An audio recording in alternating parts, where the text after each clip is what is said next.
Thomas Aquinas's proofs.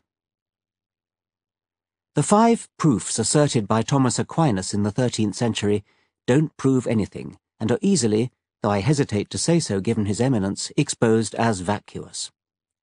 The first 3 are just different ways of saying the same thing, and they can be considered together. All involve an infinite regress. The answer to a question raises a prior question, and so on ad infinitum. 1. The unmoved mover. Nothing moves without a prior mover.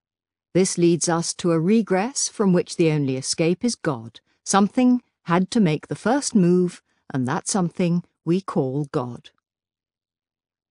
2. The uncaused cause. Nothing is caused by itself. Every effect has a prior cause, and again we are pushed back into regress. This has to be terminated by a first cause, which we call God. 3. The cosmological argument. There must have been a time when no physical things existed, but since physical things exist now, there must have been something non-physical to bring them into existence, and that something we call God. All 3 of these arguments rely upon the idea of a regress and invoke God to terminate it. They make the entirely unwarranted assumption that God himself is immune to the regress. Even if we allow the dubious luxury of arbitrarily conjuring up a terminator to an infinite regress and giving it a name, simply because we need one, there is absolutely no reason to endow that terminator with any of the properties normally ascribed to God: omnipotence, omniscience, goodness, creativity of design, to say nothing of such human attributes as listening to prayers, forgiving sins, and reading innermost thoughts. Incidentally, it has not escaped the notice of logicians that omniscience and omnipotence are mutually incompatible. If God is omniscient, he must already know how he is going to intervene to change the course of history using his omnipotence. But that means he can't change his mind about his intervention, which means he is not omnipotent. Karen Owens has captured this witty little paradox in equally engaging verse. Can omniscient God, who knows the future, find the omnipotence to change his future mind? To return to the infinite regress and the futility of invoking God to terminate it, it is more parsimonious to conjure up, say, a Big Bang singularity or some other physical concept as yet unknown. Calling it God is at best unhelpful and at worst perniciously misleading. Edward Lear's nonsense recipe for crumboblious cutlets invites us to procure some strips of beef, and having cut them into the smallest possible pieces, proceed to cut them still smaller, 8 or perhaps 9 times. Some regresses do reach a natural terminator. Scientists used to wonder what would happen if you could dissect, say, gold into the smallest possible pieces. Why shouldn't you cut one of those pieces in half and produce an even smaller smidgen of gold? The regress in this case is decisively terminated by the atom. The smallest possible piece of gold is a nucleus consisting of exactly 79 protons and a slightly larger number of neutrons, attended by a swarm of 79 electrons.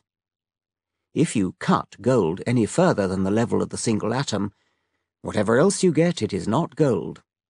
The atom provides a natural terminator to the crumboblious cutlets type of regress. It is by no means clear that God provides a natural terminator to the regresses of Aquinas. That's putting it mildly, as we shall see later. Let's move on down Aquinas's list. 4. The argument from degree. We notice that things in the world differ. There are degrees of, say, goodness or perfection. But we judge these degrees only by comparison with a maximum. Humans can be both good and bad, so the maximum goodness cannot rest in us. Therefore, there must be some other maximum to set the standard for perfection, and we call that maximum God. That's an argument?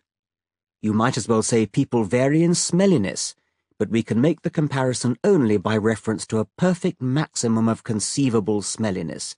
Therefore, there must exist a preeminently peerless stinker, and we call him God. Or substitute any dimension of comparison you like, and derive an equally fatuous conclusion. 5. The teleological argument, or argument from design.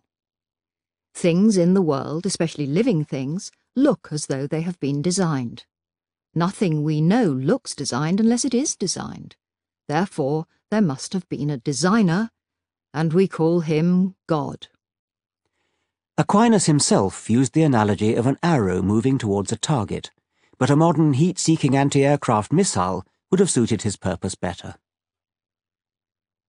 The argument from design is the only one still in regular use today, and it still sounds to many like the ultimate knock-down argument. The young Darwin was impressed by it when, as a Cambridge undergraduate, he read it in William Paley's Natural Theology.